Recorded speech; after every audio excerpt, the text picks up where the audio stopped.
So thank you for joining us today. My name is Finn Tobin. I'm the Communications Manager here at ARB, and I'm going to be facilitating today's webinar.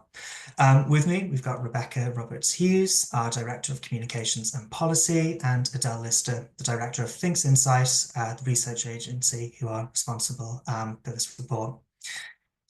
Today, we're going to be hearing from both in a presentation and then moving to a Q&A. Thank you to those of you who've already sent in questions. If you do have questions today at any point that you haven't sent in, please do submit them using the Q&A function at the bottom of your screens. I'm going to preempt one question before it gets asked. We are recording today's session and we'll be sharing that recording with everyone here today. We'll also be posting it to our YouTube channel, so do please feel free to share it with any colleagues who you think might be interested. So without further ado, I'm going to hand over to Rebecca and we'll begin the presentation. Great, thank you, Finn. So I think we've got some slides coming up now, but I'll start by just introducing ARB's role. I think a lot of you will already know about it, but it's always helpful to set it out at the beginning. So ARB is a statutory body, which means that our remit and our powers are set out in legislation. The slides aren't showing, Finn, just FYI. There we go, thanks. You can turn them into the different view. Yeah, thank you. So architect is a legally protected title within the UK, and we exist in the public interest so that the public understand what an architect's role is and can check the register to check that the professional that they're working with is registered and regulated. We set the qualifications and competencies required to join the register, and we maintain the standards and the conduct and competencies that architects need in order to be able to work. So why have we undertaken this research? If we move on to the next slide. So one of our roles is to publish a code of conduct and practice which applies to all registered architects, and it describes what the public, clients and colleagues can expect of the profession and how architects can be expect to be treated by one another. We are currently consulting on a draft version of that code, and this research fed into it, along with some research that we did earlier in the year, also with Adele, on professionalism in architecture and what the public and clients expect of architects. But that's just one of the reasons we did this research. There are other reasons as well. Some of you will be aware that we currently have an independent commission looking at the professional practical experience that architects need in order to be able to join the register, and they wanted to know more about the experiences of those who are working and training to become architects. And we also wanted to understand the culture because we've heard from people, particularly early on in their careers, that they have concerns about the culture within architecture. And some of them have concerns about misconduct and mistreatment as well. So one of our earlier surveys that we did to support our education reforms found that people had these concerns. 11% of respondents to that survey raised issues about conditions of employment, and 4% of them raised concerns about mistreatment. So we've undertaken this research because we wanted an impartial evidence base to better understand the culture of the architect's profession, whether there are any issues around that culture or indeed misconduct. If there are issues, who they impact on, whether it's some groups more than others. And we also wanted to know what could be done to try and improve the culture or remedy any issues around misconduct, should any exist. So that's the drive behind this research, and I'll now hand over to Adele to talk you through the method and the findings of it. Thanks. Brilliant. Thank you very much, Rebecca. Hi, everybody. I'm Adele Lister. As Finn mentioned, I'm a director at Thinks Insight and Strategy, and we've been working really closely with ARB on the projects that Rebecca's just been talking about. And I'm really delighted to be here today to tell you about them. So this slide here just talks about the methodology for the project. So it happened in 4 stages. We set the project up in April of this year, and then we started the field work with a quantitative stage, or a quant stage, as I'll sometimes refer to it as. And this took the form of a survey where people were able to opt in. So we had 198 professionals opt into that survey. It was very much used to quantify experiences of sort of workplace culture and misconduct within the profession, and to inform the next phase, which was our qualitative approach. The survey was live from the 7th of May to the 1st of July, so it was open for quite a long time. The second key stage of fieldwork and the third stage of the project was our qualitative stage, and participants were able to opt into this stage from the quantitative stage, and we selected them based on the responses that they gave. And so we did the qualitative fieldwork in June and July, the beginning of July, and that took the form of three, what we call triads, which is 3 people engaging with a moderator. So we did 3 triads with different key audiences of interest. So one with women, one with ethnic minorities, and one with people who had disabilities. We also did a 4th triad, which we called our control triad, which was to try and understand what positive views look like, and what good looks like for the profession, having heard from people who'd had some bad experiences. And we did, in addition to this, 3 in-depth interviews where we spoke to some people who'd had some more severe experiences of misconduct, where we wanted to speak to them individually. And then we moved into the 4th stage, which is the deliver phase, and the launch of the report very, very recently. I'll just very quickly touch on this because there's a lot more detail on this in the appendix of the full report, but we sorted participants into 3 key groups. So we had the future professionals. This was the smallest group, and this was kind of people with Part 2, Part 1 qualifications and some experience of working in the industry. We then had a middle group, which is the early career professionals, so those who are taking their final qualifications or who'd been working in the industry for less than 5 years. And then our largest group was the experienced professionals, which makes sense. So these are everyone working in the industry who's been registered for more than 5 years. Before we go into the more sort of detailed findings, I'm just going to talk through some key findings and some considerations for the sector going forwards. It's probably worth noting that this is very much a cut down of all of the detail that's available in the executive summary and also the full report, which has got an appendix with lots of detail in it as well. So this is just kind of the edited highlights. There are 7 things to think about from the perspective of key findings. The first is that those working in the profession, architects working in the profession, really value and take pride in the work that they do. And that came through really clearly from the people that we spoke to, particularly those we spoke to qualitatively. It's a passion.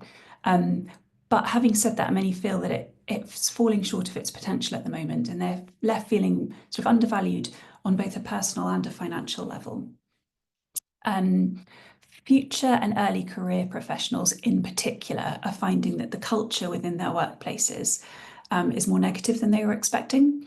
And despite work-life balance being a top priority for almost everybody, it's very rarely a possibility in how they go about their careers. And this is largely to do with workloads, which can be quite excessive, but also hierarchies that can create significant power imbalances within the profession. And these 2 things are sort of causing problems on a number of levels, personally for architects individually, but also professionally in terms of the work that's being produced by the professionals within the profession, but also because it can lead to unethical behaviour and even misconduct, which we'll come to a bit later on. So experiences of 3 key things that we looked at, the first being harassment and bullying, which is at 41%, then discrimination at 33%, and sexual misconduct at 10%, are high within the architect's profession. And this is compared to sort of all UK workplaces from the benchmarking work that we did. And it's higher still for other key groups, so for females, for ethnic minorities, and for those with disabilities. What is also concerning on top of this is that there's a significant proportion of people, so 33%, who don't and won't feel confident raising concerns because they either fear that they won't be taken seriously, but in addition to this, they fear that it will affect their career progression going forwards.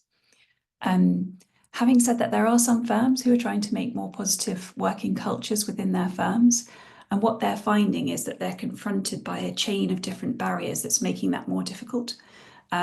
So we've talked about excessive workloads, we've talked about hierarchies that create significant power imbalances, but there's also a sense that there's a lack of management expertise. So at the top of firms, there's limited representation within firms, and there's this idea of cyclical poor treatment that's going on in the profession.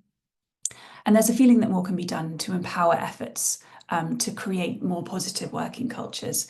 And for many that we spoke to, there's a desire to see ARB directly involved in these efforts going forwards. Thinking about considerations for the industry going forwards, there's 5 key things here. We've talked a bit about how excessive workloads and hierarchies can have a negative effect personally for architects, but they also risk detriment to the quality of work and due diligence of work as well.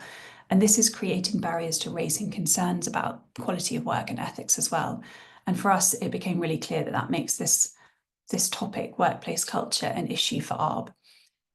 In addition, professionals, as we've said, sort of overwhelmingly don't feel confident to raise concerns about misconduct when they experience it or observe it. So there's scope for ARB to ensure that everybody working within the profession has the right information and feels reassured to do this.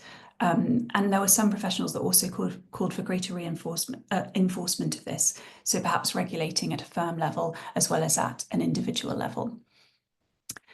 There are firms taking positive practical steps to overcome barriers, which is good news, and we'll talk about this in more detail, but lessons can be learned from their best practice around discouraging a culture of working really long hours, prioritising training, ensuring greater representation within firms and also in management positions. And in order to empower these efforts, there are 2 key things that we felt could be explored by ARB. The first is all about shaping good conduct and practice, and this includes around ethical behaviours, and the second is around creating clarity around misconduct enforcement. But there was one final thing, point 5 here, which is around tackling this sort of long hours for low pay culture that is being experienced by many people within the profession, and we felt that perhaps an industry-wide debate on this would be helpful to work out how to tackle it. So moving on to workplace culture, I'll talk through a section on workplace culture and then we'll come to workplace misconduct after that. So we talked to professionals about what an ideal workplace would look like. And we can see from the word cloud here and from the title here that creativity, collaboration and respect would be really important in that ideal workplace. So we can see the big words here in the word cloud. We can also see things like value and respect and balance, being rewarded and things like that. And there are, of course, workplaces where this does exist already. But on the next slide, we'll see that work-life balance, along with a good salary and benefits, emerge as really key workplace priorities. So we can see it highlighted in green here that 73% of everybody, so overall, believe a good work-life balance is a key priority, as well as 62% feeling that a good salary and benefits is a key priority. However, on the next slide, only half of professionals agree that the environment that they're working in feels like it's an inclusive place to work. So 54% overall. So only just over half are agreeing that the working environment is fully inclusive, regardless of people's backgrounds, beliefs, or identity. But we see this drop even further among groups which are underrepresented in the profession. So this is people who have disabilities, people who are female, or from an ethnic minority background. They're much more likely to disagree with that statement of inclusiveness in the architect's profession.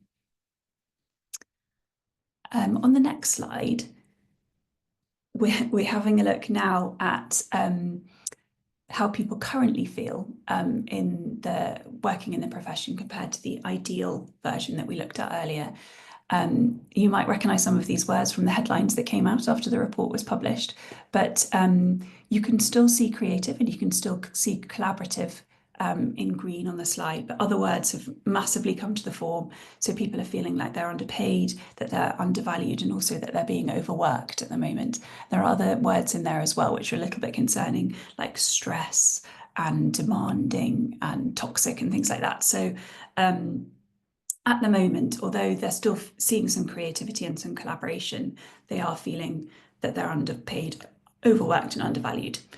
On the next slide, we can see that one of the things that comes from this is that people are feeling very pressured to work very long hours, and they're finding that the workload that they have as a result of this has a really detrimental effect on their well-being. So 48%, so it's nearly half of people are feeling pressured to work long hours. Nearly 60% feel that that workload is detrimental to their personal well-being, and then 63% feel that the profession is exploiting their interest, their passion in the work that they do and that they have is leading to that heavy workload. And it was early career professionals that were most likely to feel this way, and that it was detrimental to their well-being. On the next slide, this excessive workload has an impact on standards within the profession and also ethical conduct too, which I mentioned earlier. And we saw that 73% of people believe having a good work-life balance is a top priority on an earlier slide. However, only 42% agree that their working environment enables this, and only 38% believe that they're given an acceptable workload in order to achieve that. So you can see there's a gulf between the 73% and those percentages that follow. In addition to this excessive workload is having a wider effect on standards within the profession, which is really important to note. So only 35% feel that they're given enough time to get their work done to a standard that they feel is appropriate. And only just over half feel that the workload, over half feel that the workload is detrimental to the quality of work that they're producing. So there's some real concerns here around how workload is affecting standards within the profession. And this, of course, impacts on ethical conduct too. So particularly female professionals, ethnic minorities, and those in larger firms are feeling this most keenly. And then thinking about reporting concerns that people have, while most people do feel comfortable raising concerns, we can see that 61% overall feel comfortable voicing concerns to those more senior than them in firms.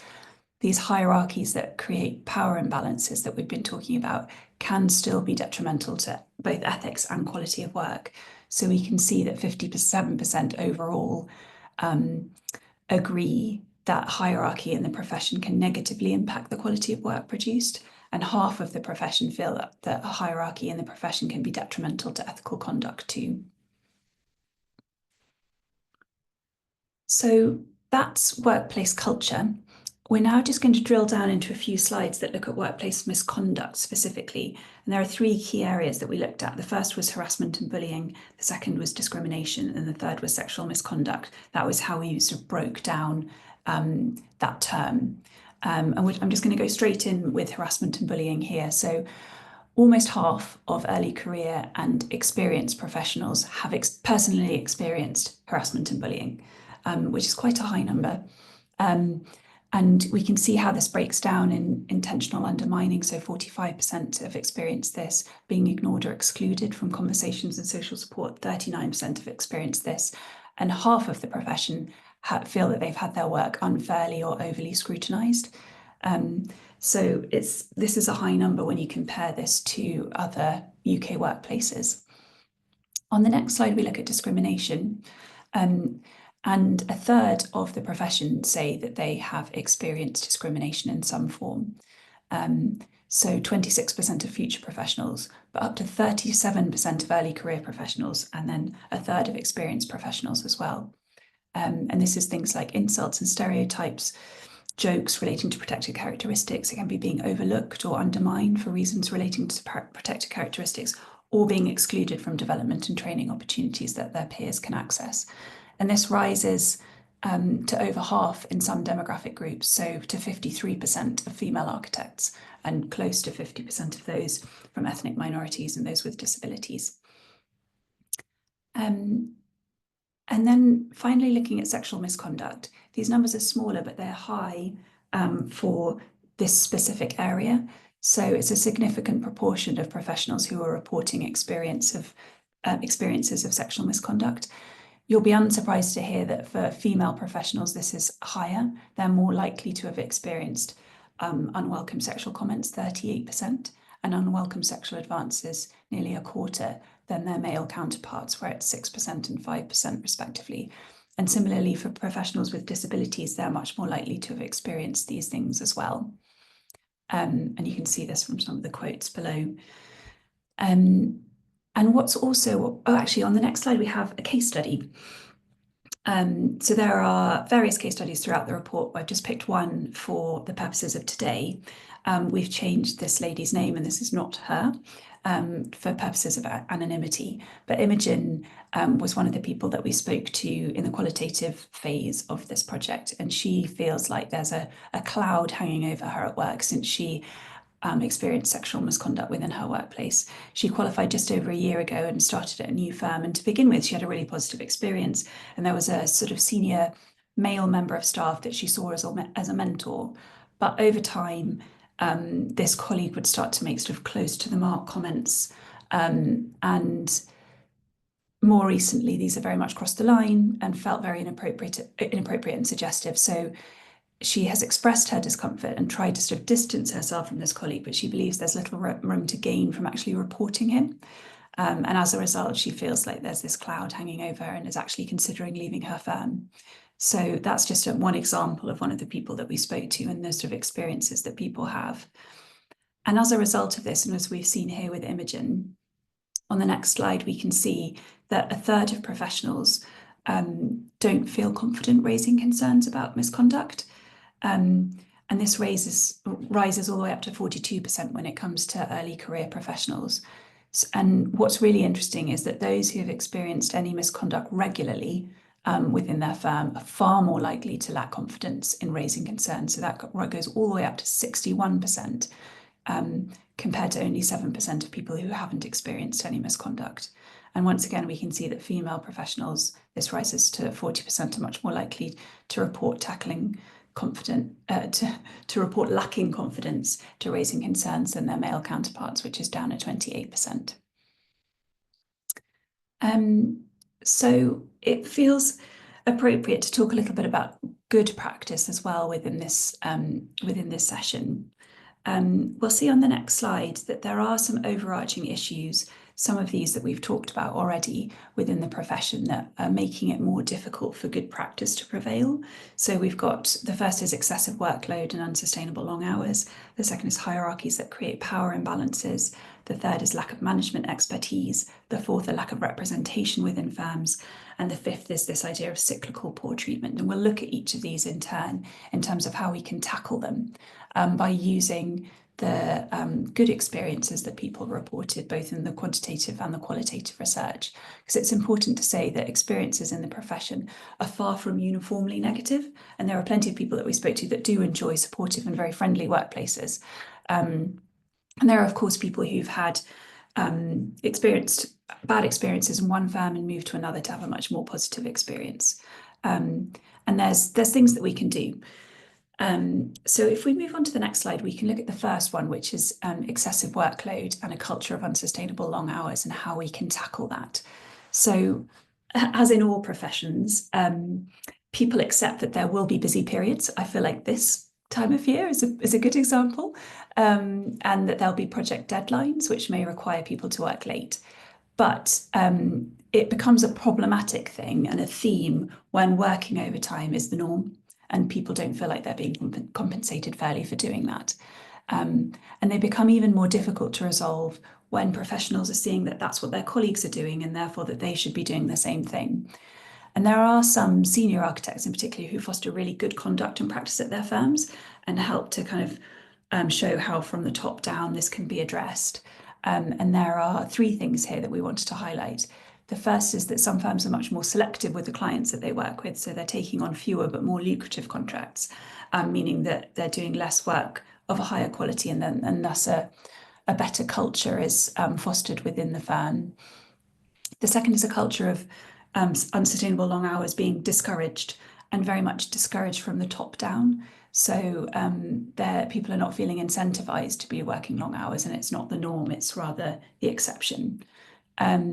And projects being resourced properly sounds obvious, but excessive workloads are symptoms of sort of inefficient project management sometimes. So overworking is the result of that. So if projects are managed and resourced properly, hopefully should be less of a problem. On the next slide, we look at the second area, which is tackling hierarchies that create significant power imbalances. It's really important to say here that it's not consistently seen to be a negative aspect within the profession.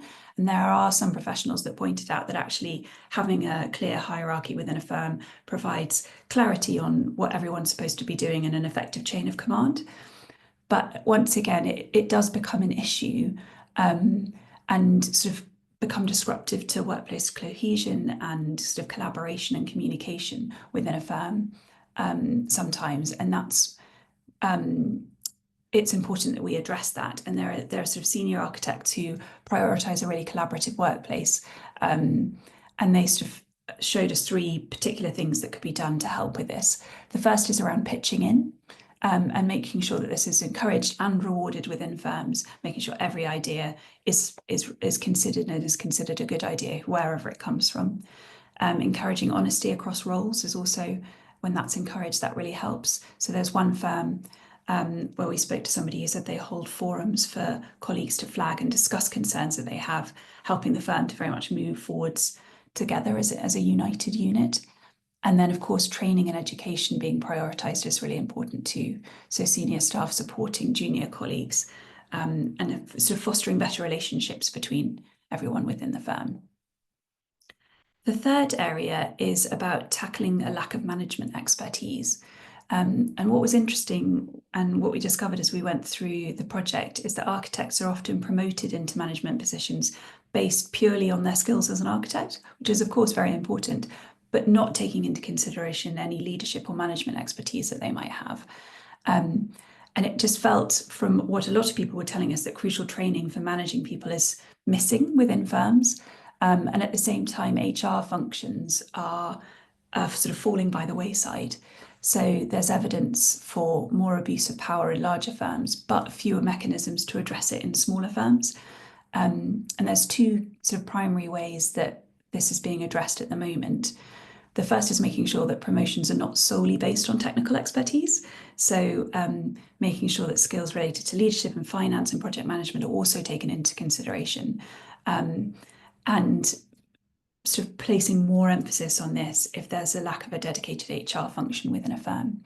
And the second is around giving training to architects that will need this to equip them for new responsibilities when they move up within firms, which will also make a big difference too when they get there. The fourth area looks at tackling a lack of representation within firms. And we saw this across all the work that we've done on both projects, in fact. And one of the most common observations by people that we spoke to is that firms are primarily led by white male architects, and this can actually also feel the same all the way down the firm at times. So women, people from ethnic minority backgrounds, or professionals who have disabilities really feel this lack of representation within firms, and particularly within the management within firms.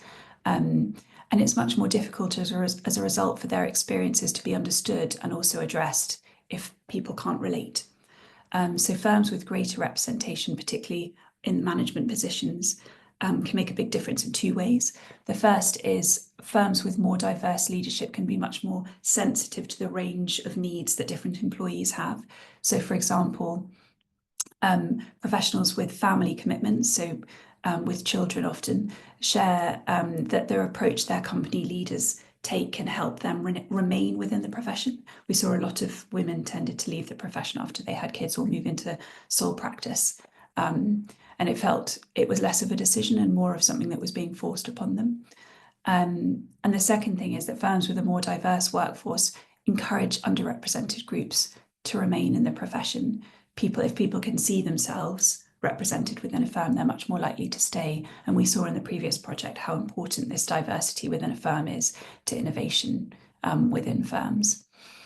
And then the final area to tackle is cyclical poor treatment.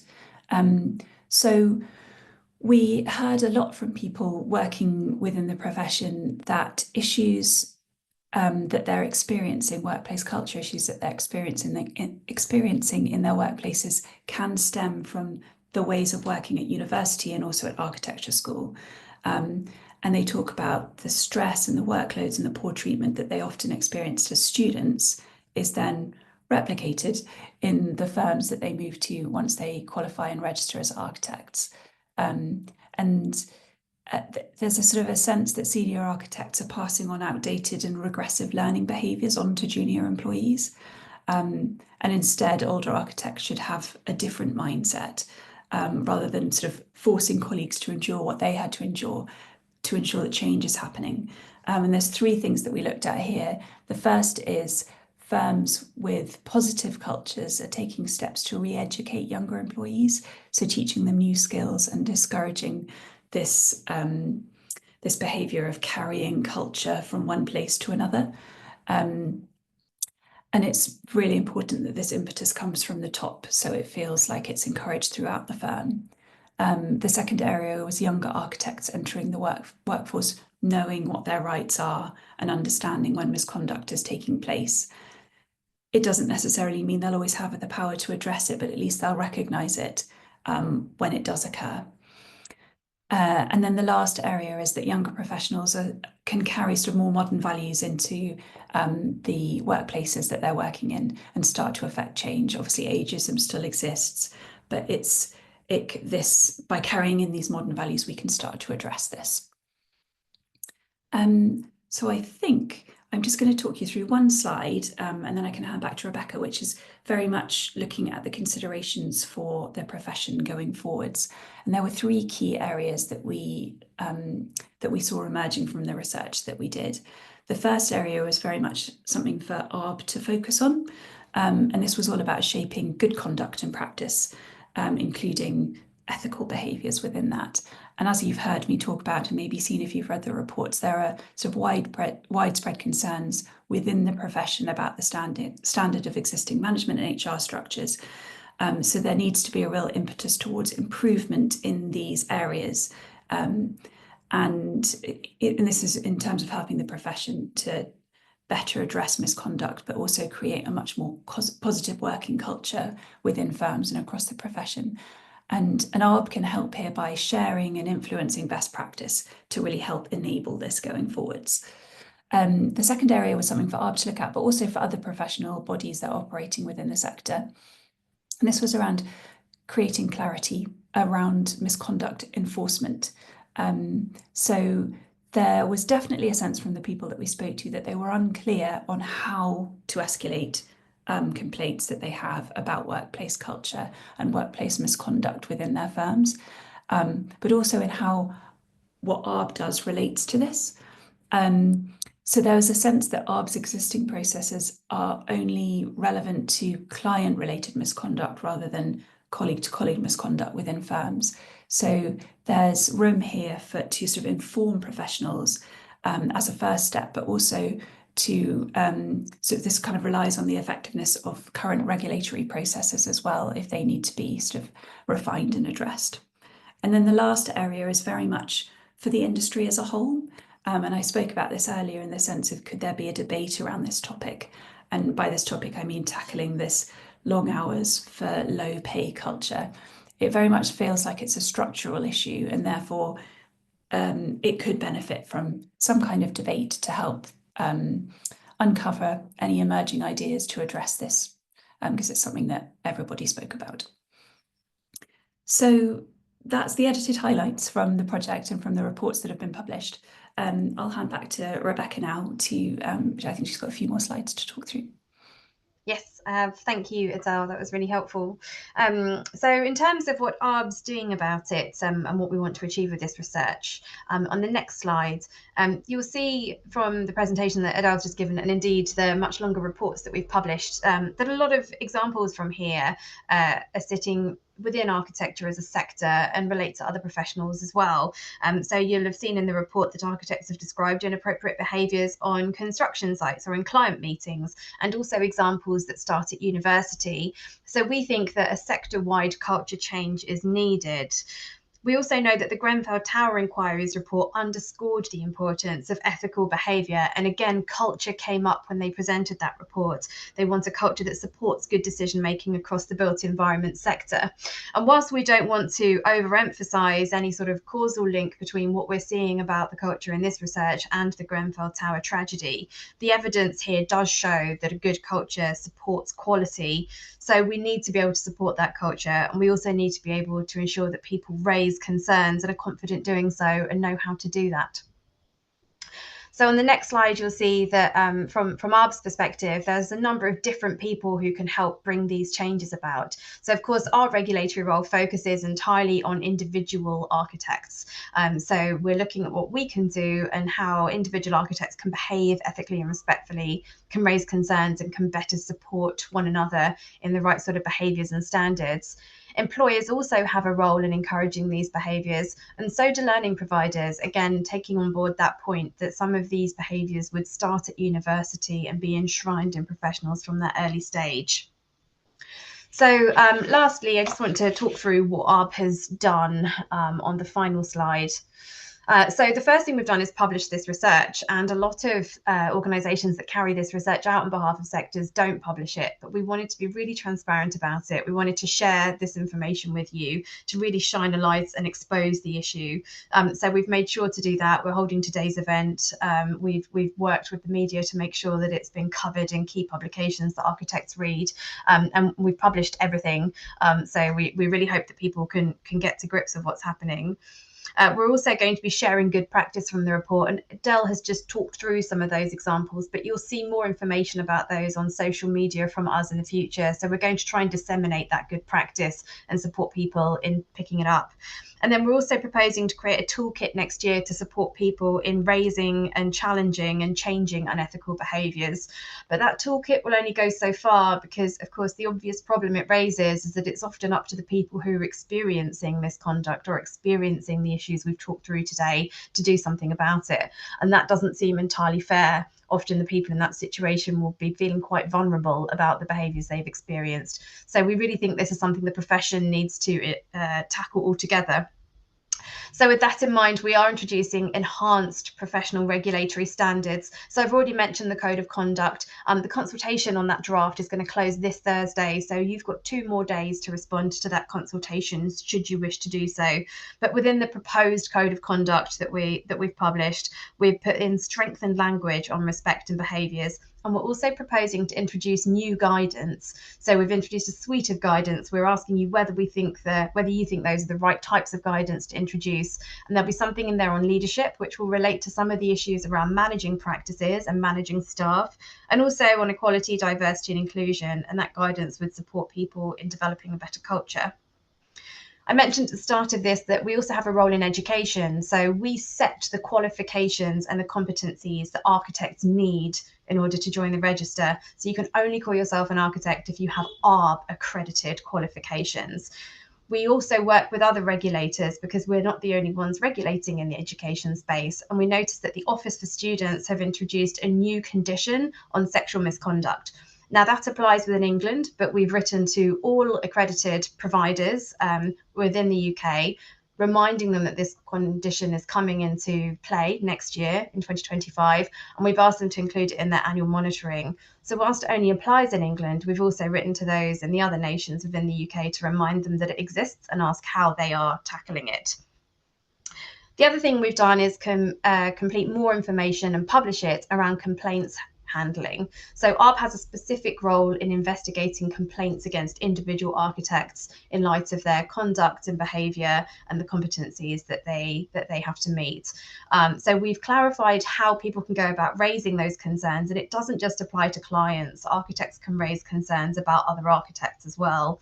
Indeed, anyone can, but we're not always the right body to deal with those concerns. So we've shared information about the different organisations that have a role. A really obvious point here is that we look after the profession and we set the standards for the profession. That's not the same as the law. So there are other bodies you might need to go to if you believe somebody's behaved in an illegal way. And then lastly, we are still running the Professional Practical Experience Commission. That's due to report to ARB next year, and we will be looking at their recommendations and what they're suggesting to try and improve workplace culture as part of the training journey that architects go on. So those are the actions that we've taken, and they're very much focused on our legal role and remit. And again, the best way that you can have a say is by responding to the Code of Conduct consultation.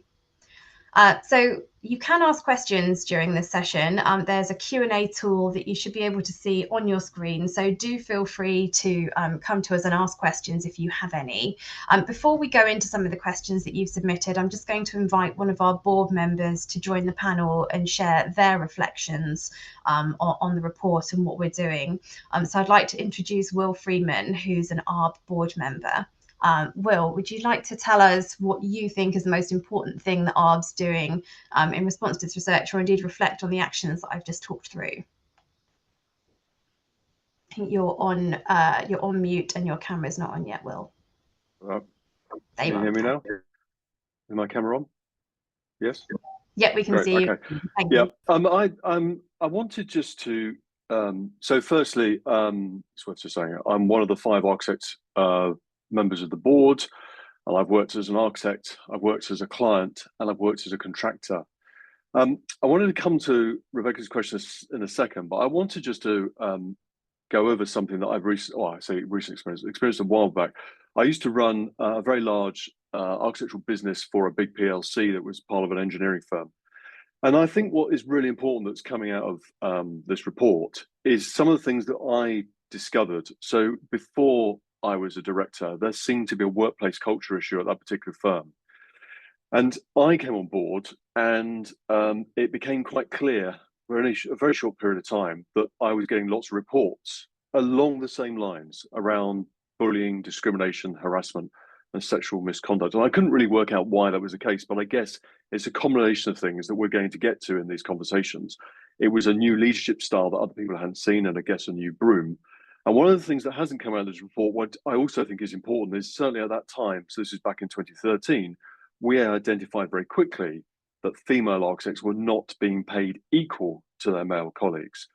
And I think what is important here is that, and I'll get to some of this in a moment, but it required us as leaders of that business to change that culture. It required us to address the culture, but equally, which I think has just been Rebecca's touched on, it did require, I'm going to use the phrase whistleblowing culture, we required staff to report issues to us, but it was really important for us to take them seriously and for the business then to deal with them and not brush them to one side. We definitely noted over a 3-year period a change in our workforce, and the way that they were working in an environment became positive. I recall very early on showing people the challenges that we were facing, and I remember showing some jam jars full of coins, one of which represented our female workforce and one representing our males. The male jars were 4 and the female one wasn't. And I'm pleased to say that a couple of years down the line, we're able to show jam jars that were equal. I think what is important is that it can have a profound effect on the business, because that particular business, over a 3-year window, grew from about 60 members of staff to well over 150. The business, when I took it over, was failing, as in it wasn't profitable. And within that period of time, it did. And what I think is important is, I was thinking about some of the things I've been saying, is that we sort of took what I'm going to call a marginal gains approach, little steps from top down that address some of the culture issues that we sort of heard in this report. And it was important for myself and the other leaders to take those things seriously and drive that complete change of culture. Now, I'm hoping, this is a long time ago now, I'm hoping that culture is still there and the organisation is in a better place to drive that forward. I think as a board, this really concerns us, and it concerns me because, having worked for different firms of architects, and I'd really only heard about all these problems in one particular firm, but it's clear 10 years on, we're still experiencing these things. And I think there's a concern that the board, as Rebecca has, I think, highlighted quite a few times, the board has limited powers. They are in statute. There is only so much the board can and ARB can do. That said, maybe the law needs to change. It needs to get more powers to address this, but there's still a limitation. And my point is that culture change comes from us as architects. It comes from us as leaders in the profession, and it comes from the workforce calling out bad behaviour, as Rebecca suggested. And I think it is going to be on the profession, unfortunately, to drive this change. As a board, we are very concerned by it, and we are very concerned by, I guess, the limitation of what we can do at this moment in time. And that's why I think this is really important that ARB is leading this conversation, and has been suggested an invite for others to get involved in the debate to try and widen this, to see what else we can do to help drive a change that's needed in our profession. Thank you, Will. Thanks very much. And I would say the board have been really supportive of us undertaking this research and taking the actions that we've talked about today. And I think Will's point demonstrates that. So thank you so much, Will. Finn, I'd like to hand back over to you now so you can talk us through some of the questions that we've had, and we can go about responding to some of the points that have come in. Yeah, thank you, Will. Thank you, Rebecca. So we're moving to the Q&A now. So I can see that we've got some coming in live. I'm going to start off with some of the ones that have been submitted already. So one of the questions we've got here is from Fevos. This question regards the current standards that are covered by other parts of the Code of Conduct. So Fevos has asked, while it is important that these issues are named and highlighted, what process is our planning to have in place to implement the standards? Great, thanks. So Shall I Rebecca, I might come to you with that one. Yeah, thanks, Ben. So in order to promote the standards that we put in place, so first of all, we're consulting on them at the moment. So the new Code of Conduct and the standards enshrined within it. We've developed those really carefully through engagement, conferences, surveys, further research with architects. So we're part of what we're doing to promote that is to make sure that people are aware about it. Something else that we often do, if you're on the register, will receive our Insight, and we often take some of the different behavioural points or conduct points that have come up through our disciplinary process, and we tell people what those are and how they can go about avoiding them. So I think the main way that we will be implementing the new standards that we're introducing is by sharing them so that people are aware that they're there, and then enshrining them in that investigations and complaints process and sharing learnings from it. If you've got any ideas as to how we can help improve the culture and enshrine those standards, we're always welcome suggestions from architects, because of course we're regulators, we're not working the job that you're working. So any information that you can share would always be welcome. Thanks, Rebecca. So I've got a question here that was submitted by Samita. I'm going to come to both of you on it for different parts. So the question that has been submitted is, do you have statistics for how many architects complained about poor behaviour, especially sexual misconduct? How many were brought to professional organisations' conduct panels, both ARB and REBA, and how many architects were found guilty of these behaviours? So Del, I might just come to you first of all, just regarding the statistics and the survey. So Sure. what sort of numbers do we have? Yeah, The so number of architects complaining about poor behaviour in relation to sexual misconduct. So the way we looked at this in this survey was to ask people who whether they had experienced it, whether they had observed sexual misconduct. If we focus on sexual misconduct specifically, because I think that's what Samita was looking at. I think we covered this in the slides, but I'll kind of reiterate it in a bit more detail. So the proportion overall across all three groups that we looked at was that 10% say that they have personally experienced sexual misconduct. It's slightly lower for the future professionals, so it's down at 6%, and slightly higher for the early career professionals, up at 11%. But I think what's really important to point out, which I think I mentioned in the presentation, is that it's female architects in particular, female professionals, who are much more likely to have experienced sexual misconduct. And that's through sort of unwelcome sexual comments or unwelcome sexual advances. So 24% have been experiencing unwelcome sexual advances. That's nearly a quarter of females, and 38% unwelcome sexual comments. And that's compared to only 6% and 5% respectively for male colleagues. And again, the numbers are quite high for people with disabilities as well. So hopefully that provides enough stats. Thanks. Thank you, Adele. Yeah, Rebecca, if you just wanted to speak to that, just from the perspective of our complaints process. Yeah, sure. So people can raise complaints against sexual misconduct or behaviours within that sort of area. We do get complaints about that raised of us as part of our conduct and investigations role.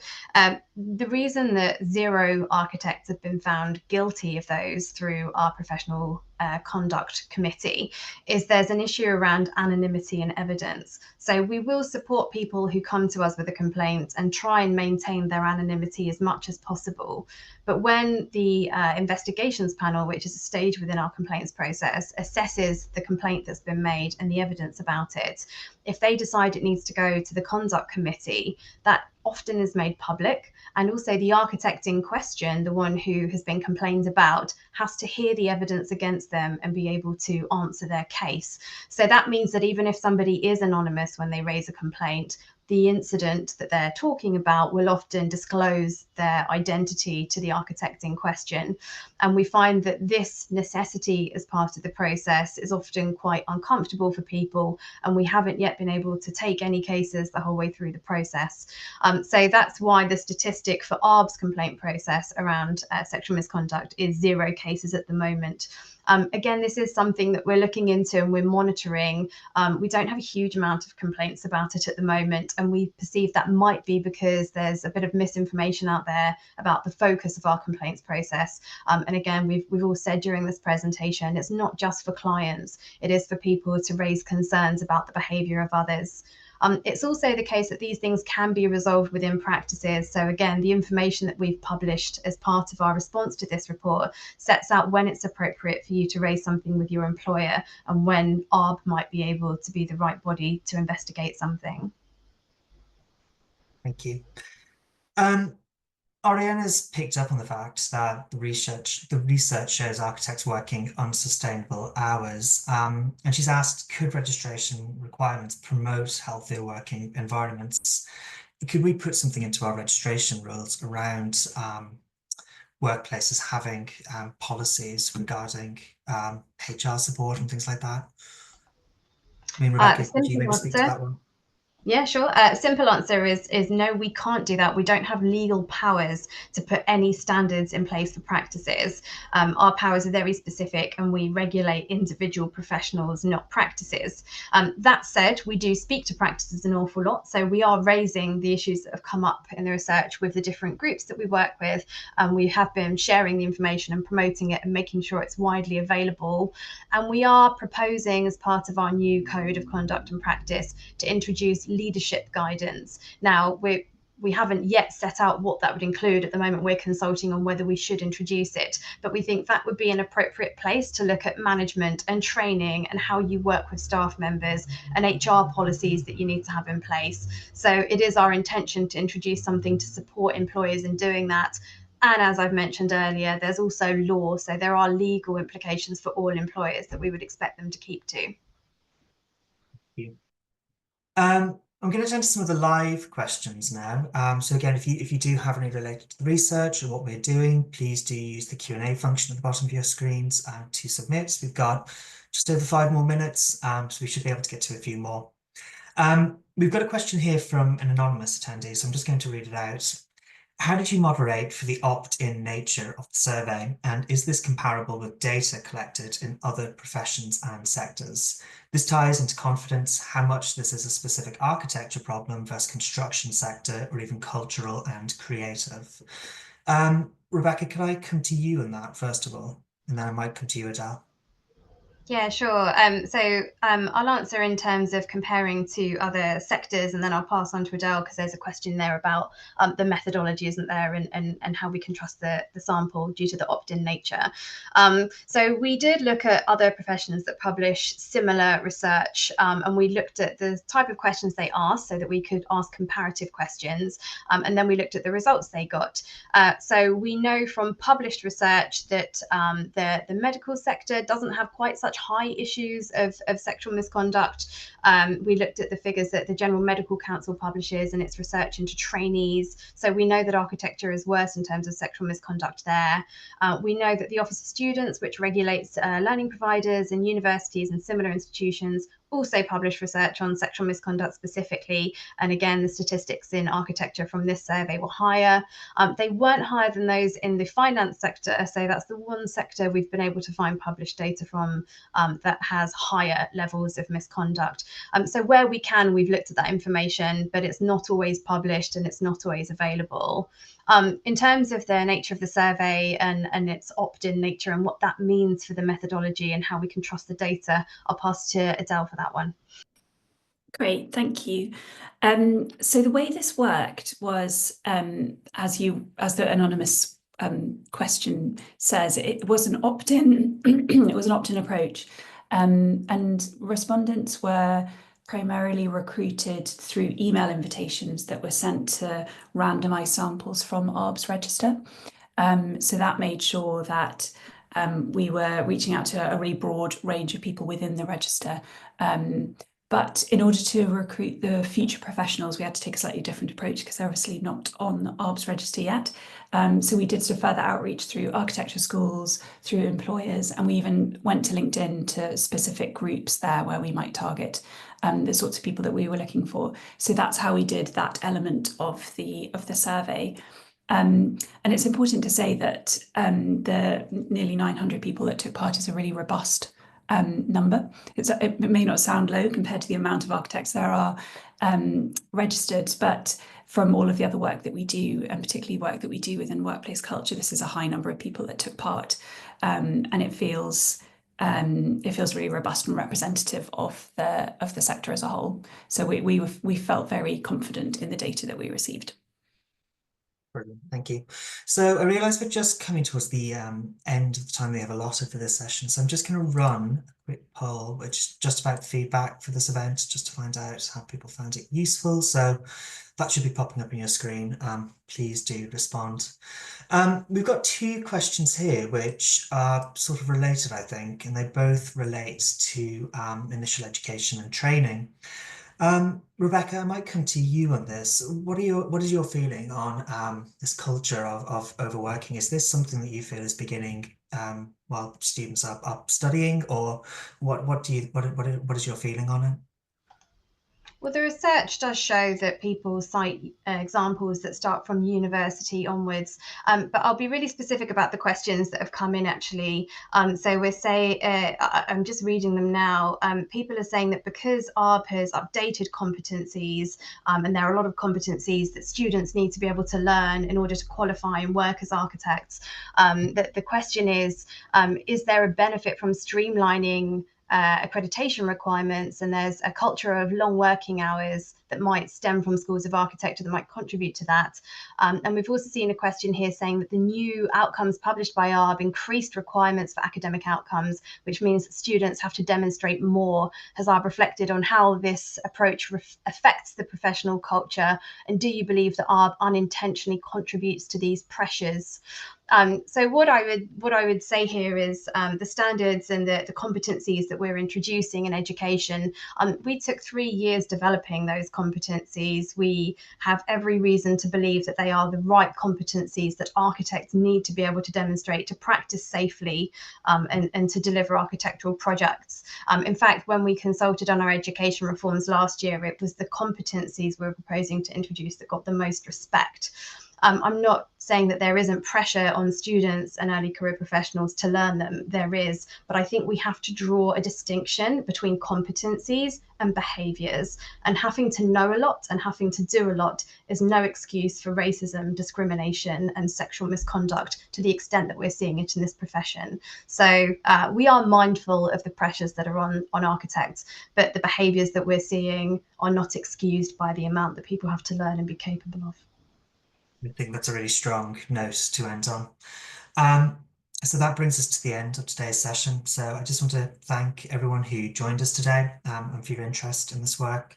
If you haven't already, I'd ask you all to participate in the consultation on our proposals for a new edition of the Code of Conduct. We'll be sending a follow-up email with a recording of this webinar and a link to the consultation. So please do engage with that. So I think that's all from me. So I just want to say thank you very much, final time, and goodbye.